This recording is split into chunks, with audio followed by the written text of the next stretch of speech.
Hello and welcome back to Nourishing Conversations. We're having another episode with Evan Donnells and Colton Shara from Cadre, Madison. Why don't you guys start off by just introducing yourselves and how you got to be in this place now? Okay, I guess I'll start. My name is Evan Donnells. I'm the chef and owner of Cadre Restaurant. I'm originally a Midwesterner from Kansas originally, but cooked there for years and went to culinary school and got interested in local sustainable agriculture and heard about the farming community in southern Wisconsin and the Dane County Farmers Market, which is the largest producer-driven farmers market in the world, and realized that if I really wanted that to be a focus of my culinary career, that I should probably move here. And I did, and fell in love with the city, and it's been 23 going on 24 years working as a chef here, and other than when we have cold snaps around this time of year, I don't regret it one bit. Yeah. Cool. Yep, and my name's Colton Shara. I'm from Madison, Wisconsin, and this is my 18th year of working in food and beverage. I started out at a Jewish summer camp in a kosher kitchen in Wisconsin Dells, which is kind of where I split my time growing up. And then in college, I worked at a variety of different establishments, mostly focused on the beverage end front of house. But I kind of realized over time while I was studying geography, environmental studies, entrepreneurship, that everything that I was learning applied to the restaurant world very well, and it was endlessly challenging, and I just kind of kept going. After college, I opened up a couple different concepts and met Evan about 6 years ago, and we opened Cadre together, and then closed it, and then opened it again, and then opened it again with COVID. So now we are in our 5th year of being open here, and I think that's a good transition too, because I think where I want to start this conversation is just, first acknowledging that Evan and Colton have been super involved in the food scene locally here, and as someone who's worked at REAP for 7 years, really relied on them, both the space, Cadre, and their expertise to really understand what's going on the ground in the food system. And something we've talked about for a long time, especially with Dane County Food Collective, is what is the state of restaurants? And in some of these conversations, what I keep hearing over and over again is, I just wish consumers knew what it took to get a plate of food in front of them, and understood who's making the food, where the food comes from, all that kind of stuff. So I was hoping you two could kind of provide your unique insights as a restaurant who opened right before COVID shut down and sort of had to reimagine itself of what is the current state of restaurants post-COVID. Yeah. That's a tough one. It's a big first question. Yeah. I think the state of restaurants right now is still very much in flux. I think that I think that only a very rare concept or person has figured out how to really truly make restaurants work in the post-COVID world. No, largely because I think restaurants have been slowly breaking as a business model for a really long time. I think COVID just accelerated it. Right. And I think that we're still having to try to navigate how to do this for profit.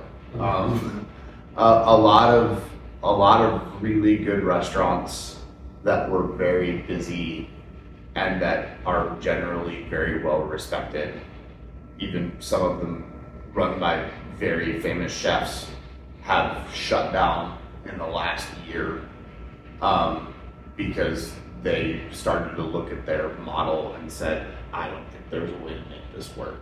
Right. And so I think everybody's still figuring it out. I mean, we had this suspicion when COVID started that it was going to cause a lot of change, and I had this feeling that this was going to be something that we were going to be unpacking for a decade. and I think we're a third of the way into that right now. Yeah. I've never personally, in the almost 30 years I've been doing this, I've never seen as much fluctuation in costs, ancillary, utility bills, rent, construction, labor force that we've seen. And we're talking about a business model that's always been razor thin. And so the profit came from consistency. Being able to price your products and know that the price of the things that went into the products, be it labor, utilities, cost of the actual food itself, the consistency of those things is how you manage to sell things that felt like they had value and also still made you profit. Mm-hmm. And that's just simply not here anymore. Yeah, it's a complicated question. I think like the stakes in restaurants right now are higher than ever, and I think what you're trying to do at the very end is have like a consistent product and experience. Like you want to consistently make good food, you want to have the products that people are looking for, and you want to give somebody a great experience. But you're dealing with so much uncertainty and all the variables that go into it. Mm-hmm. I think when most people go to a restaurant, like maybe you don't think about it, but like we place restaurants on at a very high standard, and I think like Yelp is a good example of this, where you're putting something into your body, and so you care about it very, very much, more so than almost anything else.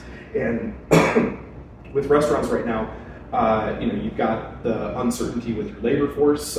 Many people left the industry during COVID, and now we have like a lot of new folks coming in that we're trying to train and get up to speed.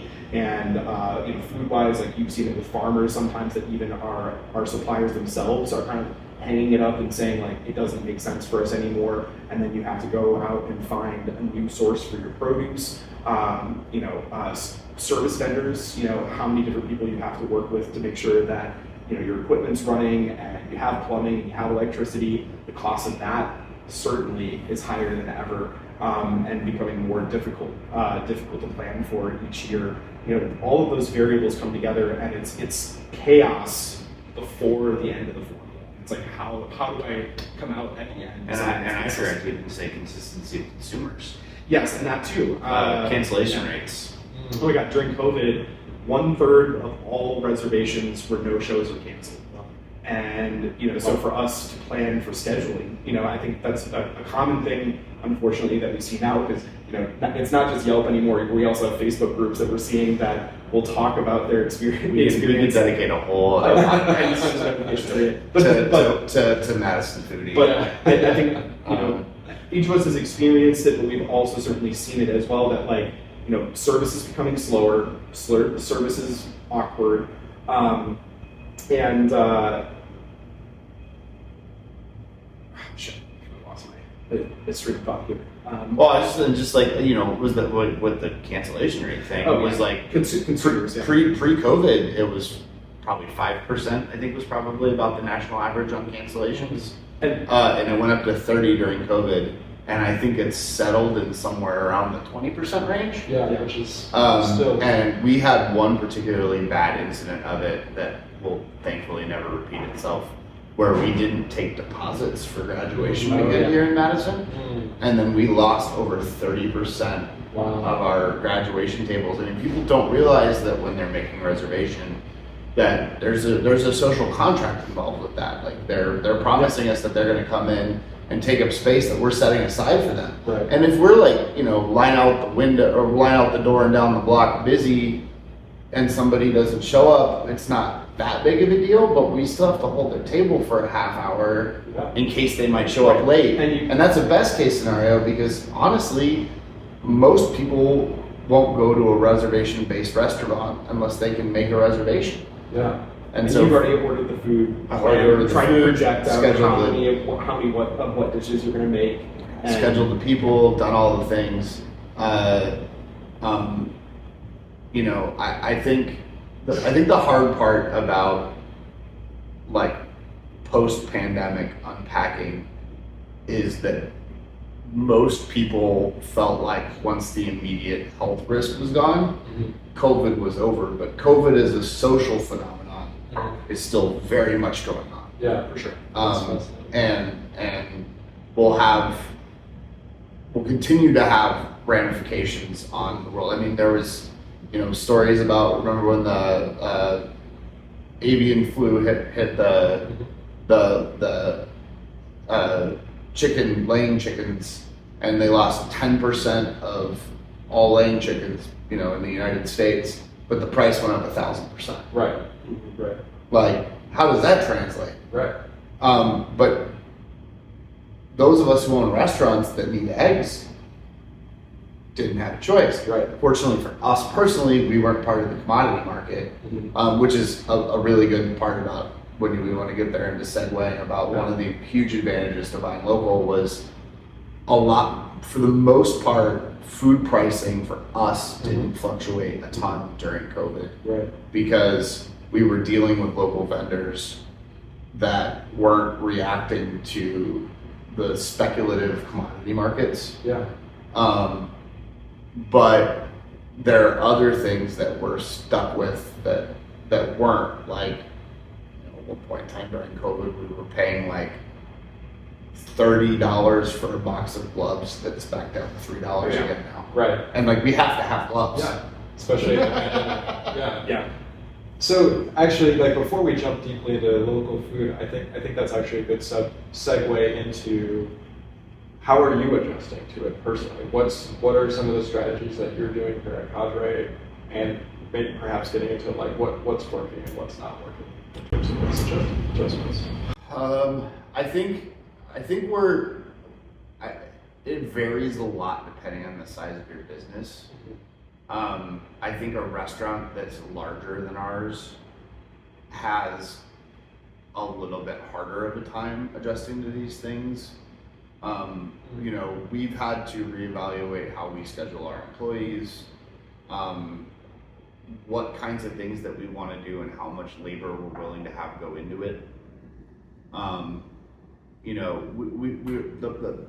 The thing is there's only so much we can control, and so we've really tried to focus in and hammer in on the things that we can control rather than trying to find ways around the things we can't.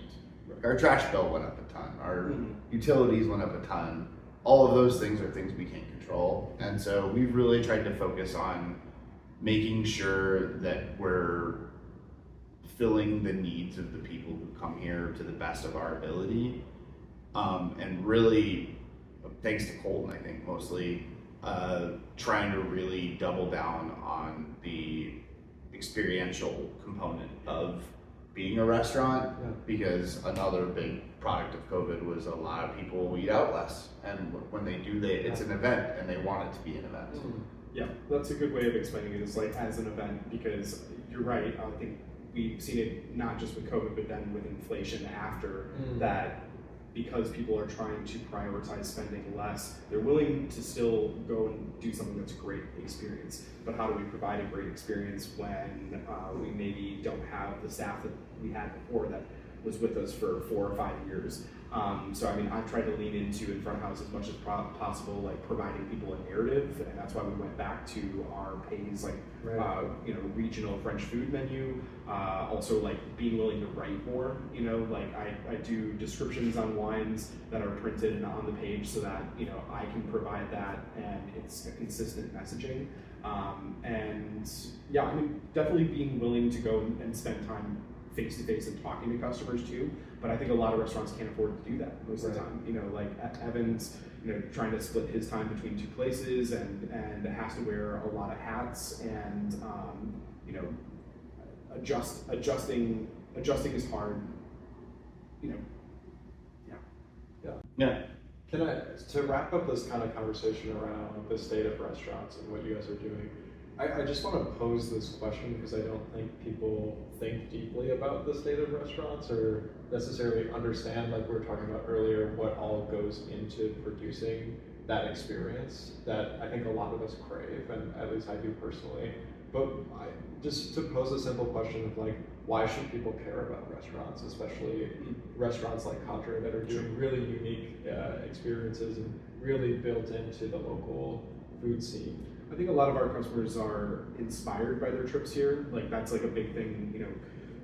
Cocktails is part of our program. We get a lot of customers who come in that are now cocktail enthusiasts that learn how to make them at home and are looking for inspiration on recipes or looking for advice on products. They're wanting to sample certain things so that they have a better idea if they want to invest in it for at home.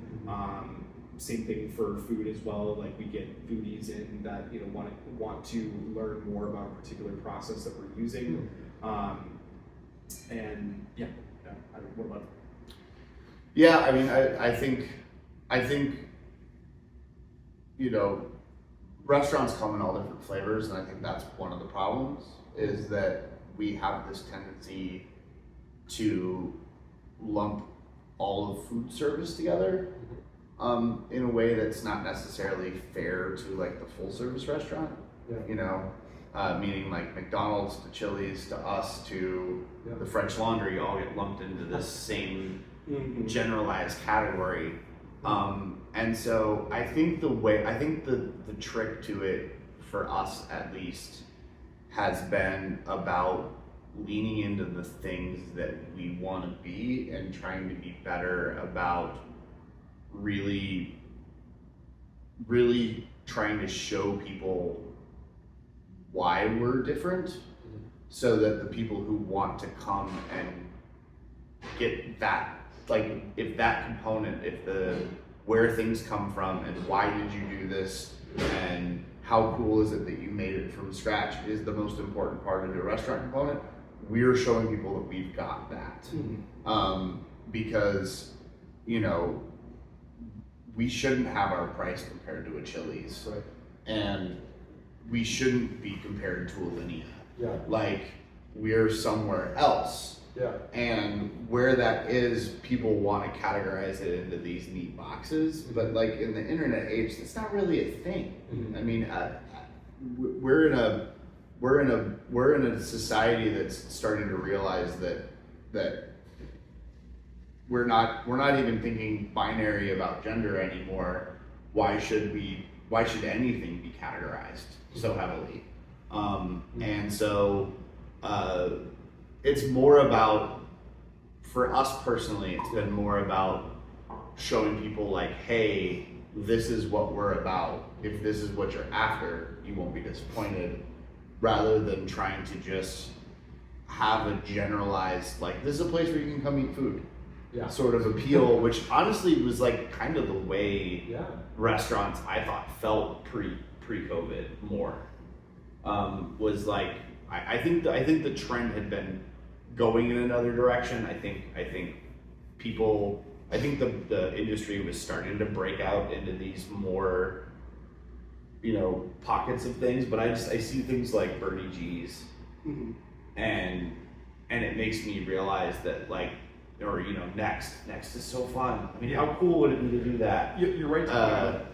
Fun is coming back again, and I think that's like a new quotient. Like, I think I struggle with that sometimes for us because like I want to show like a quirkier side always, and sometimes it's like, well, but you have to like. Well, and some people want us to be really serious. Some people want us to be really serious and like and showcase ourselves that way. But I do think that there's like a little bit of like a whimsy and fun coming back to things, and people willing to take risks. Well, and it's hard too. That's you definitely landed on something there. I mean, it's hard for me because I am deadly serious about food. Yeah.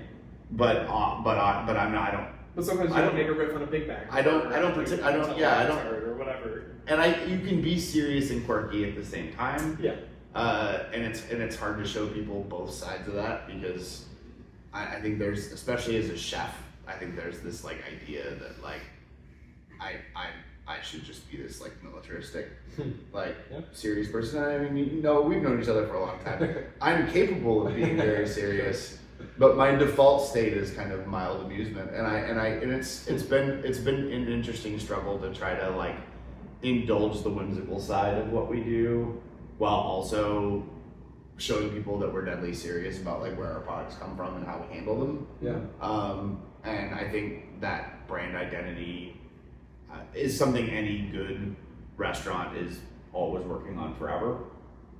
Agreed. And I think, you know, in a world where everybody's on social media and marketing and trying to stand out, I think the easiest way to do it is to lean into the authenticity of what you are and not worry about the ramifications of some people finding it to be mixed messages or anything like that.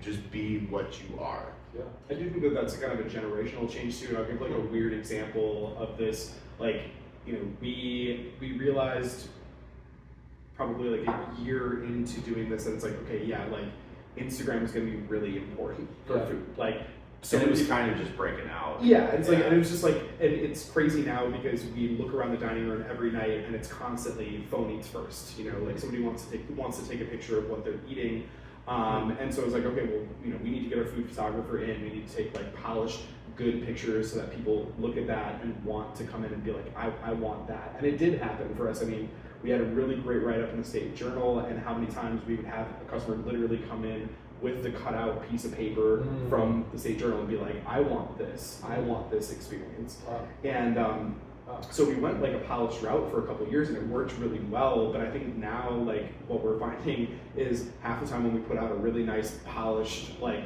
well done picture with good lighting and a good camera, people are like, oh, is that AI? You know, Oh, wow. like too many people are like, oh, is that even a real picture of your food? Whoa. And so the funny thing with that is that it took us a couple of years to figure out how to get there. And then as soon as we got there, it was like, wait, no.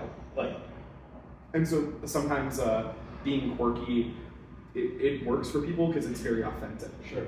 And you're not trying to hide behind this like very like polished veneer, because the truth is it's really hard to accomplish No, that. I definitely feel like at this point, like there's almost this idea, and sorry if this is a deep cut for some people who are listening, but I feel like in order to prove that some of the, like, because I think you're absolutely right with the polish, AI just keeps making, like, it always, everything has like this shiny veneer to it. Yeah. And I feel like at this point you have to like almost like show your hand, Yeah. show that you have 5 fingers and like move it around a little bit. To like prove to people that you're doing what you are. And I mean, I've seen it. There was a new restaurant that opened up in Madison that I was looking at their menu online for. I mean, it just opened, and every single picture of their food on the website wasn't real. Wow. Every single one. And it wasn't AI created, but it was they were just ripping stock images Yeah. for all their food. Wow. And I was like, wow, you have built and the restaurant's open. I was like, you couldn't just take a picture of your food. But I mean, it's hard right now because it's as we watch this industry get more cutthroat. Yeah. Like, and the cutthroat part is just the way I always used to put it was, it didn't matter where you were. If you did a good thing pre-COVID, people would eventually come, and you would eventually hit this critical mass of people that would make up for the sins of you maybe not being the best person at shopping around for the best price, or maybe you Or being in a high traffic area. didn't want to like lean into your employees to make sure that you were squeezing every dollar out of them, or maybe your rent was a little too high. Yeah. Now you have to be doing all of these things perfectly to make a profit, period. And so as the industry has gotten more cutthroat, you start to see weird little things where things fall between the cracks. And I'm not even talking about service, because like staffing is a variable that you can only control to a certain degree. Like it's very much like the right combination of culture and luck and skill. Yeah. And it involves like humans, so it makes it extra complicated. But like watching a place where it's like, wow, these guys had to get open so bad they couldn't take pictures of their own food. Like, Wow. you know, like Well, I you mean, think see about these. the pivot to the ghost kitchen that happened God. during COVID. It was like, okay, like so you have this living, breathing restaurant space, and now all of a sudden you have to convince people in words and maybe some stock images to order your food online. And it might not even be a restaurant that really exists. It's this imaginary wing restaurant, It's burger weird. restaurant. I would be interested to know what became of that phenomenon on a national scale. It didn't work here. Do we need to pause for a second? Like, do you think people know what a ghost kitchen is? Yeah, you can tell what a ghost kitchen is. Well, Okay. can you define a ghost kitchen? Yeah, so during COVID, I mean, they already existed pre-COVID, but, Right. but COVID really birthed them for the most part. So you have a restaurant that's open that is like almost entirely dine-in, and you're shut down because of COVID. People are afraid to eat out and do all these other things. So you turn yourself into a takeout restaurant. You make up a concept or two or three Out of the same kitchen. out of the same kitchen, and then you put them up on Eat Street, and you come up with some branding, or Eat Street, Grubhub, Uber Eats, and then you come up with some branding, and like people don't, when you're getting delivery, you're not looking for pictures of the physical location, Right. and so you order wings from whatever wing place, and you're like, cool, this is a real wing restaurant, and it might not be. It might be a French restaurant. It became a wing restaurant during COVID. Yeah. And I mean, the weird part. No. Isn't it weird though? Like once you add these like certain kind of like intermediate layers between you and your food, how all of a sudden you're like, yeah, I guess I'm not gonna dig deeper. Like for me, I would be very concerned. Like if I was like ordering food online, someone's like, oh, I really want chicken wings tonight. Can you get them delivered to the house? Game's on. Like I wouldn't just like search through Uber Eats and just be like, and oh just yeah, like pick the first one. Like Fry Daddy's wings. Like yeah, what is that? It's like, is there an address? There's no address. Yeah. Like, did they just conjure this food up? Like, what is the state of that kitchen? Are they even licensed? And like, I think Madison Madison as a whole felt that way. for sure. We almost none of the ghost kitchens that started during COVID kept the kind of volume that they needed, even during, if not after COVID, to keep them alive. I think the Great Dane might still be doing a couple of ghost kitchens out of one or two of their locations. Well, they really leaned into it hard in a way that I thought was pretty cool, because like they were already doing bar food, and so they just did bar food with like a little more direction. They were doing like a taco one and like a chicken wing one, and it was all things that were in their wheelhouse. It was just nobody had associated the Dane with takeout, so they kind of like created their own brands, and I thought it was fun. There were other ones, but I mean, Eat Street themselves tried to make, they took like an old Applebee's and tried to make like a centralized kitchen that had like 6 different concepts housed inside of it that they were making and delivering themselves, and were even putting higher up on like the search functions to make sure that they were like the first thing you saw, and it failed miserably and immediately. Wow. I do want you to talk about though, like we can leave the company's name out of it, but a major food company, commodity food company, came to you asking if you wanted to set up a ghost kitchen, correct? Oh yeah, that's true. A national broadliner came to me during COVID when someone I knew from it knew we weren't really doing much, and because I mean those guys were hurting bad too. I think the thing people didn't realize during COVID is that the food system on the national scale for grocery and food service have very little overlap. There will be like large meat processing companies that they have in common, but the distribution networks and all the stuff in between, they have nothing to do with each other. So grocery stores were running out of things that we could get at any point in time from a major food service company. And I was actually literally talking to a pretty large company when there was like a meat shortage going on, saying like, why aren't you guys selling to grocery stores? And they were just like, we don't have the infrastructure for that. And so we were actually approached by a broadliner about setting up a ghost kitchen here during COVID, which I mean, with 2020 hindsight, might have been a fun way to do something for a minute, but we were very much, Cadre was so new and we were so dedicated to what we wanted it to be. And I think we were even still very much in that like year of like, it'll be over any week now. Don't reinvent yourself too heavily. But don't I recall that it was also a little coercive. Oh, It was we'll help you set this thing up, we'll give you a lifeline, we'll help you set up the kitchen, but the commitment that you had to do it would have put us on a track to be so much more a commodity food restaurant than it would. yeah, you had to like buy all your stuff from them. And, Right. Yeah, Uh, exclusive contracts. And I mean, we probably could have broken it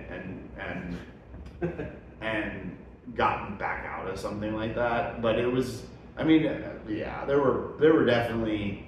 I don't want to go so far as to say that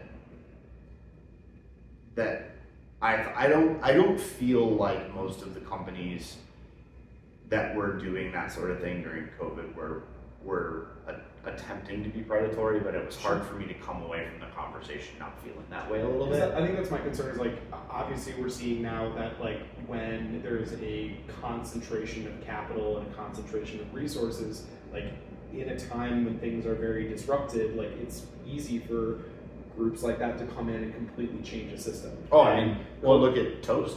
Yeah, I mean, Toast didn't do anything bad.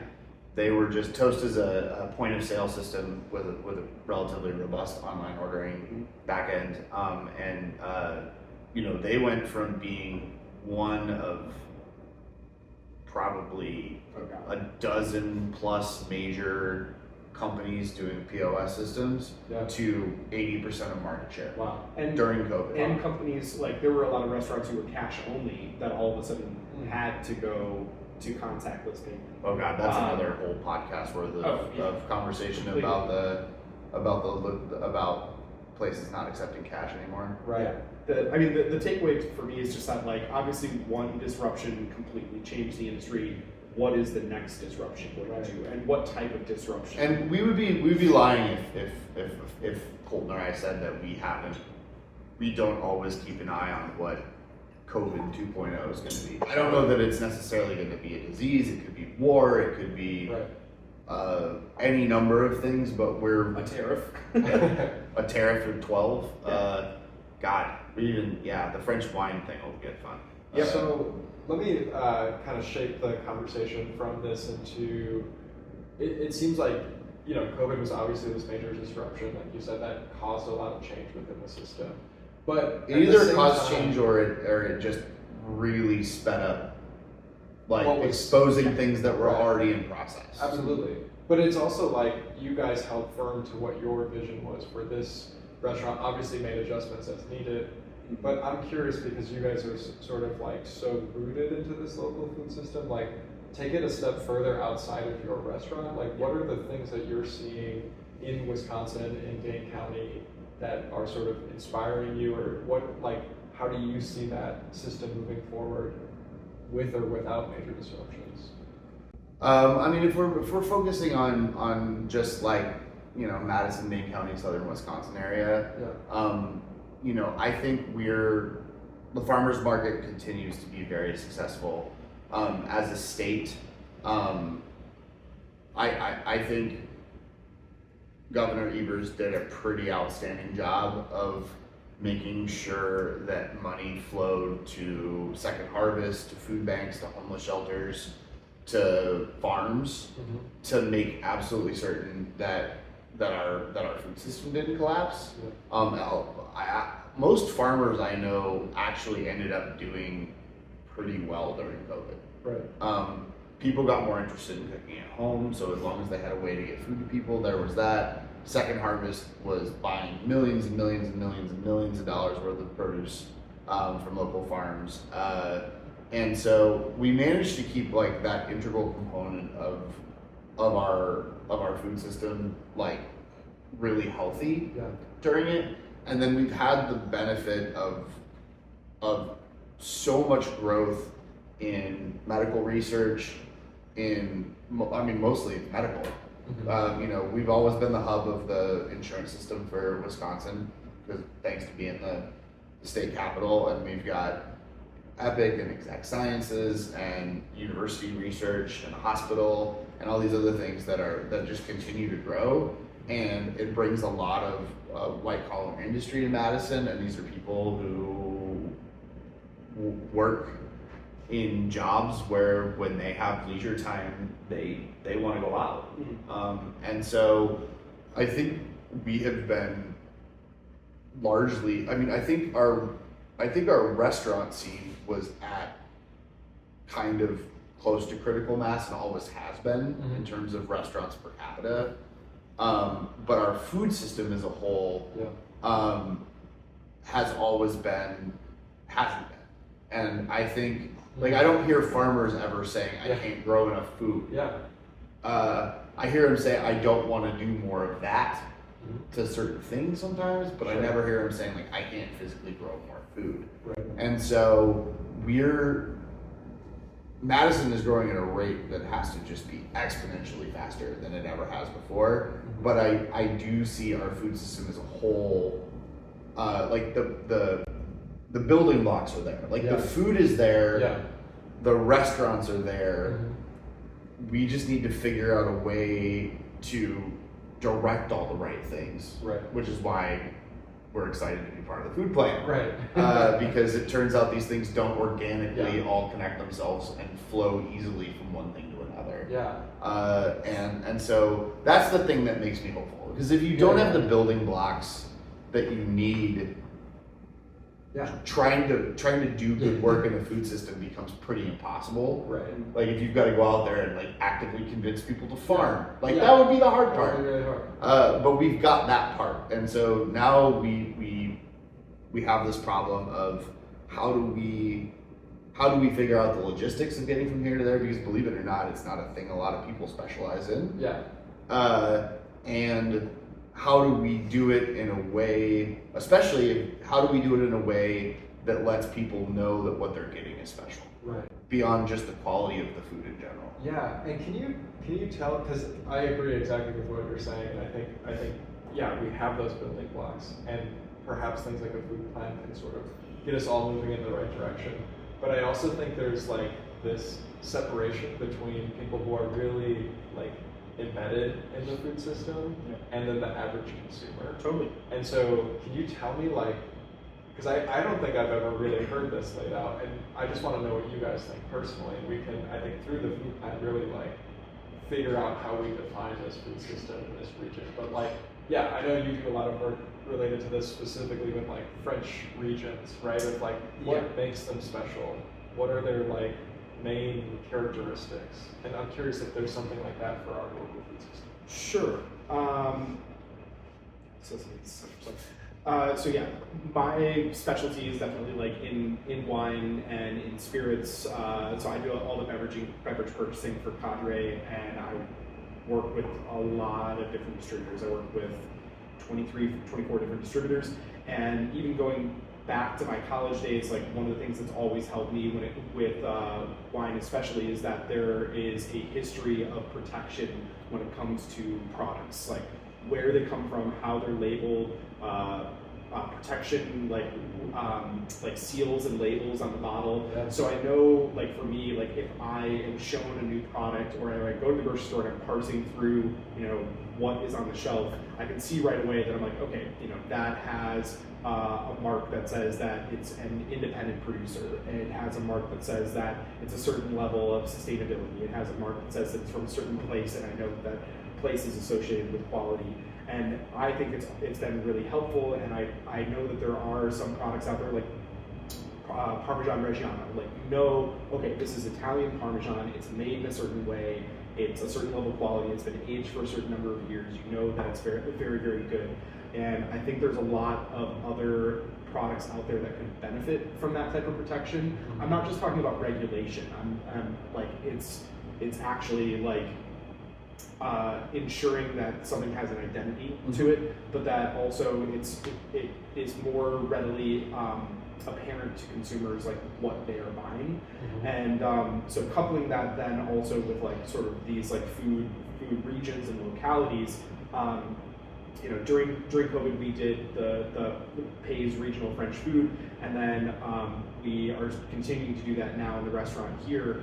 And so we're learning so much about different regions of France and like applying all of these lenses that I've learned, especially like geographical lenses. So, thinking about like what is the topography of that land, what is the climate like, what historical trade routes pass through an area, what resources people have access to. Difference in France too.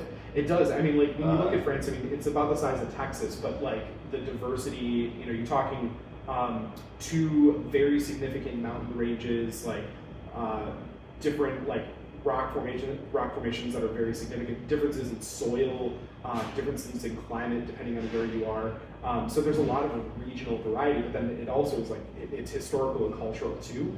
And when you look at Wisconsin, like you're driving around and in certain areas of Wisconsin, it's like, oh yeah, like I see New York and Brooklyn, and like I see like very English names in some areas, and then in other areas it's like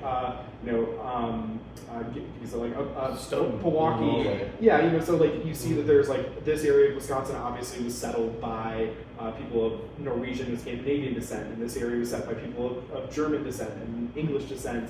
Irish descent, and then obviously like Native Americans as well. Yeah. And so I think Wisconsin, like when you look at it, like for being, not one of the smallest states, but certainly not one of the biggest, it also has a lot of variety in its landscape and in its soil, so there's a lot of different products that are produced here. I mean, I think we have one of the richest and best agricultural regions in the world, and it's recognized, but it's always recognized in passing. Yeah. And I think part of that is like we haven't figured out how to explain our identity as a state. Yeah. And I think that there's a lot of great Beyond products cheese. beyond cheese, and I think there's a lot of products from Wisconsin that deserve to be recognized and protected as well, that maybe we don't do the best job of protecting.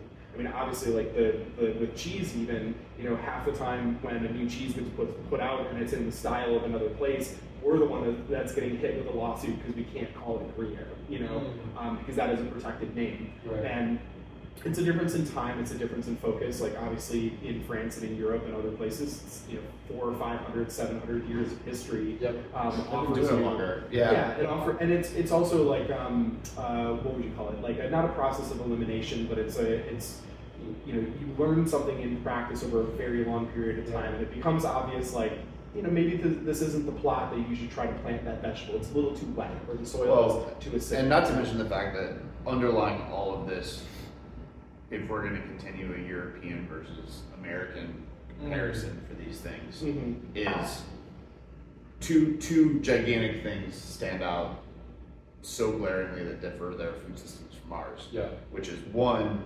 the average person in Europe spends 30% of their income on food. Yep. Yeah. In the United States, pre-COVID, it was 10. It's slightly higher now, but still way under 30. Right. Totally.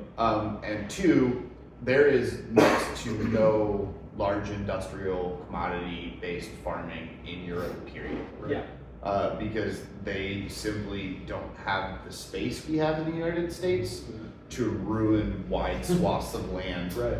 I mean, I was just listening to a podcast yesterday with Joseph Drouin, who's like a very famous like Burgundy negociant, and they were talking about like, just after World War II, all the vineyard holdings that they had in Burgundy were within 3 miles because they were still using horses to till the vineyard. Wow. And that also affected how they planted the vines as well. Like you could keep them relatively tight because you could pass a horse through.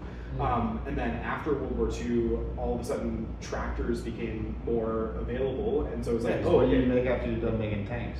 yeah, they made tractors, and so now all of a sudden it was like, oh, okay, well we can use tractors to, we can drive 30 miles away if we want to, and like till a field and harvest grapes and use those tractors to spray chemicals. And wow, there's all these miracle chemicals that will fertilize the system. And so they adopted those practices very rapidly, and it changed where and how people owned land and how they plotted it out and used it. But then already within a few years, a lot of producers started realizing, they're like, oh shoot, this is like really starting to affect everything. Like it's starting to affect even like how our products look, smell, and taste. Right. And that's when they're like, oh shoot, maybe we've gone a little bit too far. Right. So it's like, what do we want to keep versus not? And we really didn't take that step back. No, I mean, Oh, here in the full, here in the yeah. United States, no, it's Well, I been mean, yeah. we're always the Wild West, man. Yeah. I mean, it's crazy, like going back and reading things like about like the Dust Bowl. Like Right. if anybody's ever read like the Grapes of Wrath, I forget like if it's like the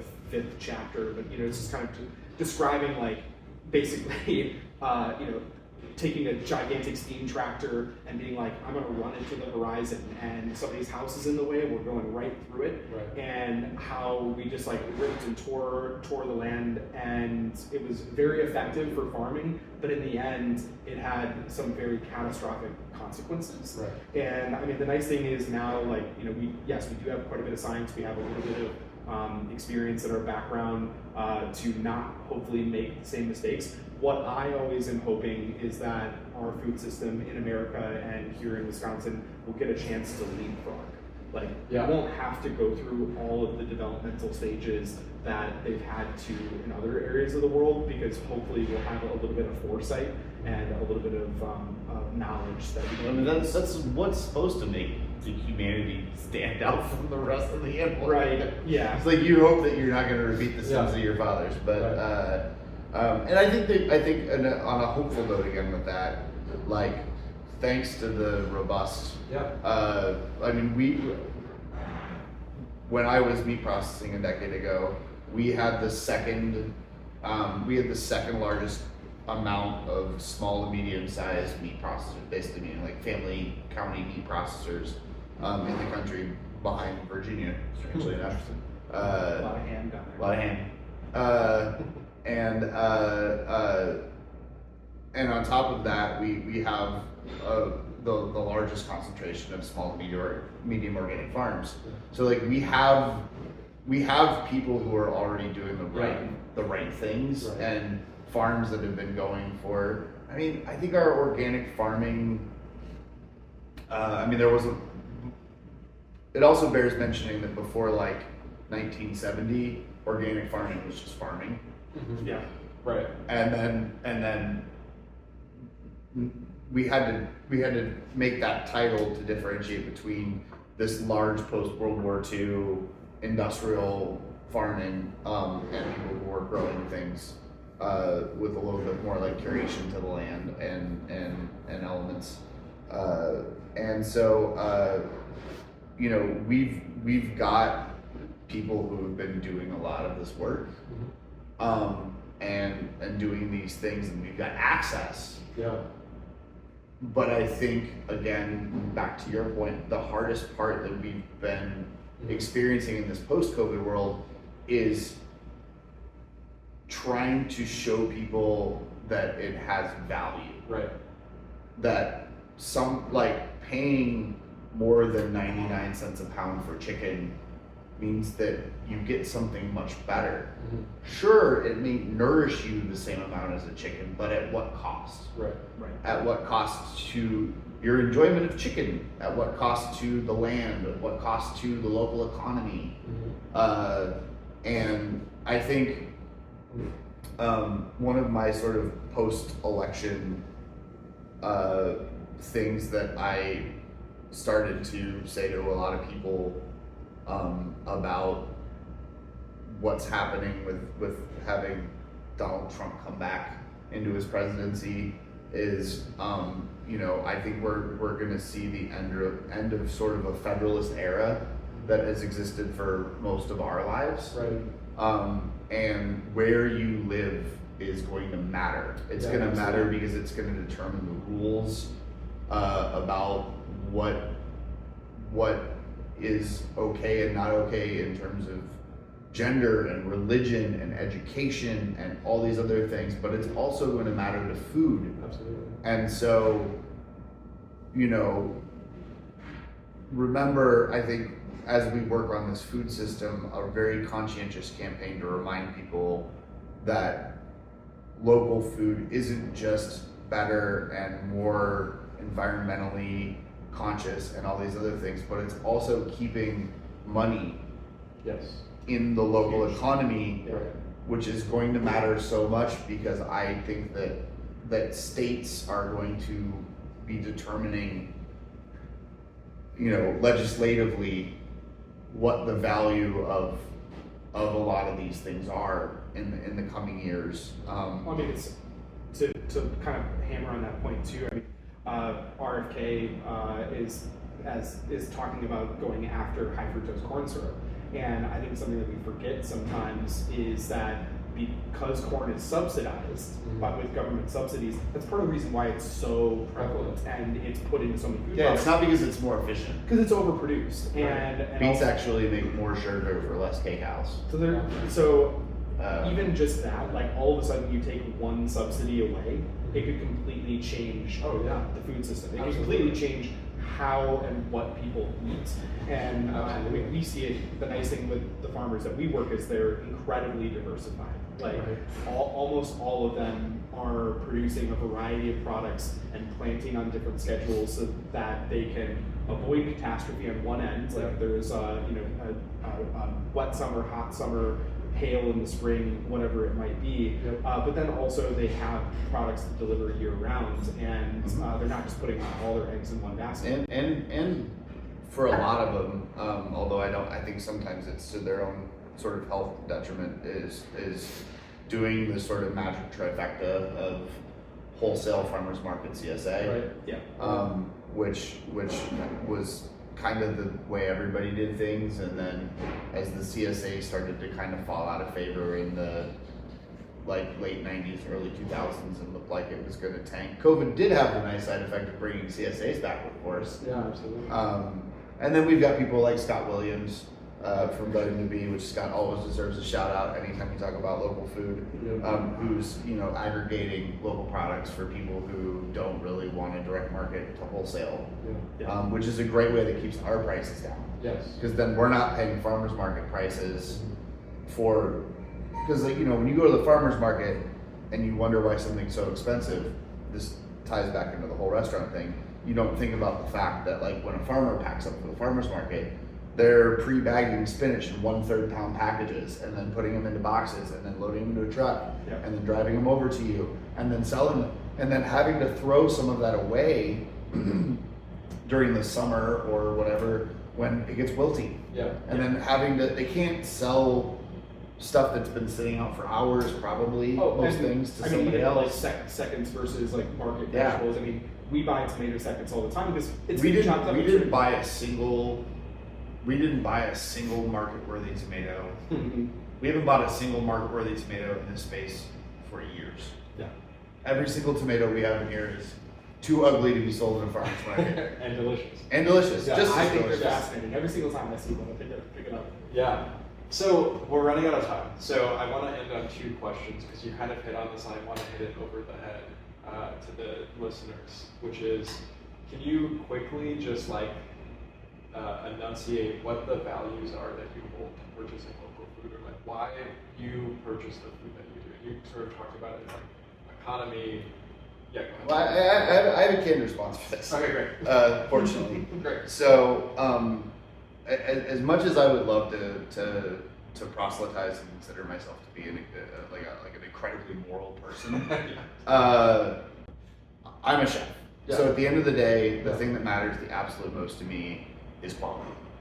And the funny thing about it is local food is not only better quality because it's, especially local organic food, because it's being grown nearby, it's being grown the slow way so that it tastes better. It's being and you're able to get it oftentimes by even being able to look at it before you purchase it. Those are all just quality related things. But on top of those things, choosing to do that is also more environmentally sound. Right. It's keeping money in your local economy. It's developing relationships and increasing the stability of your food system. All of these other wins are just icing on top for me personally. Right. But there's such compelling icing on top that it shocks me when people don't. Right. Because I know that in the capitalist American sort of way, we've created this society of everybody very much looking out for number one. Socialism is a dirty word. But the fact is if everybody paid a little bit of attention and put a little bit of thought into where their money was going, and pumped money into their local economy that way, it would have huge ramifications. Yeah. And so, considering we're literally pointing hundreds of thousands of dollars of purchasing at where we get our alcohol from, where we get our food from, and then trying to turn it around and sell it to people for upwards of $1 million at this restaurant, I feel a very compelling, like, mandate personally to make sure that everything that we're spending, because money equals free speech in the United States of America, where I spend my money is how I'm making my statement about what I want things to turn out for. So if you're invested in the idea of having Wisconsin have robust farming, if you're also interested in the idea of just growing your local economy in general, I mean, these are all taxes that get collected and then redistributed into Wisconsin. Yeah. Buying locally and spending a tiny little bit more money in the grand scheme of how much money you have has all of these echoing effects that are so good for everybody around you, and you're gonna get the best stuff. It's a no-brainer. Right. I liked your question earlier, which was like, if you could wave. Okay, well, let's go into if that. you could wave a I'll magic bring that. wand, Yeah. what would you change? Yeah. And I'm going to kind of match that up with this question. Right. A thing that's been ringing in my head lately is a quote from H.L. Mencken, and he said, the American people know what they want, and they're going to get it good and hard. And like, and the question is like, what is going to be our priority? Yeah. And I think, unfortunately, just because we live in a faster world all the time, usually priority is convenience. Yeah. You know, like you want to be able to like have your groceries delivered for you. You want to have food that's affordable. You want to have, or I shouldn't say just say affordable. I should say cheap. You want to have cheap food. And if that is your priority, if you want to have food that's fast and cheap and ever present and available, that's what you're going to get. And we've put a ton of effort and time, you know, to your point, that investment into a food system that looks like that. And I understand that it's out of necessity. But the strange thing is that we also live in America where we eat too much as well. And that is a concern for people. How do I eat less? You know? And so it's this weird, you know, abundance and also kind of restriction mindset that's kind of being mashed up together. And so I think we need to define collectively, like, what is our priority with food? And what we've already seen based on our conversation and our experience is that food can be everything. It can be a political rebellion. It can be your environment. It can be your economy. It can be your community space. It can be all of those things. And we really need to be very intentional about how we set our priorities. And so I think if I could do one thing, I would remind people that, again, you know, there's all of those variables that come into that equation of how we eat, and in the very end, like at the very last step, we can screw it up. And so, like, let's be more intentional about where we source our food from. Let's be more careful about how it gets to us so that it has a lower carbon footprint and it doesn't get spoiled along the way. Yeah. Let's be more mindful about how we cook so that we don't burn things and throw them away and have more food waste. Because I mean, that isn't something that we touched on, but like the amount of food that's produced in America that just goes right into a trash or lays fallow in a field because somebody couldn't pick it, that is a problem. And what I appreciate here with Evan and the way that he's forced me to think about food is that there needs to be a natural rhythm to our lives. And so we restrict ourselves. We don't eat asparagus when it's not in season and had to travel from, you know, another country to get here. We get excited looking forward to that time of year when, you know, corn is going to be harvested for the first time, or heirloom tomatoes, and when they're gone, we mourn them, but we try to eat consciously in the meantime and really appreciate what we eat and figure out how to preserve that feeling. And it really, I mean, you're absolutely right, Colton. It was a great way to put it. Was sure, you could buy cherry tomatoes all year round. You can get them in any grocery store. Yeah. But when you don't, and you get that first cherry tomato that was grown outdoors, oh man. And I think now it's December right now, Noah. Why is Colton doing this to us? I mean, we're learning the sort of cost of having all of the choices. Yeah. And Yeah. we need to narrow our focus. Yeah, and I actually, that's a great way to encapsulate this. Pre-COVID restaurants were everything to everybody all the time. Yeah. And we've learned our biggest rule about this, about running a restaurant, is that we need to focus on what we want to be and less about being everything to everybody all the time. And I think it's a good lesson for our food system as well. Yeah. Is if we can really point people and educate and inspire people to eat locally and seasonally, I think that they'll find that they'll have a more gratifying experience, because it turns out everything to everybody all the time never really worked, and we're just now figuring it out. Absolutely. I think that's a beautiful place to leave the conversation. Thank you both so much for such robust conversation and dialogue. Tell people how they can follow you guys on Instagram, come to your restaurant, all that kind of stuff. If Dre ever sees this, hopefully you're going to get a lot more messages. Cadre restaurant is located in the Regent neighborhood on the near west side of Madison. We're kind of near like UW and the Veterans Hospital, 2540 University Avenue. You can also find us on Instagram. That's where we're pretty active, Cadre Madison, and then Facebook, our website, cadrerestaurant.com. Great. Send us an email. We love when people reach out to us with specific ideas and questions, and we'll make the time to get back to you. Cool. Thank you both so much, and Absolutely. thanks for listening. Thank you.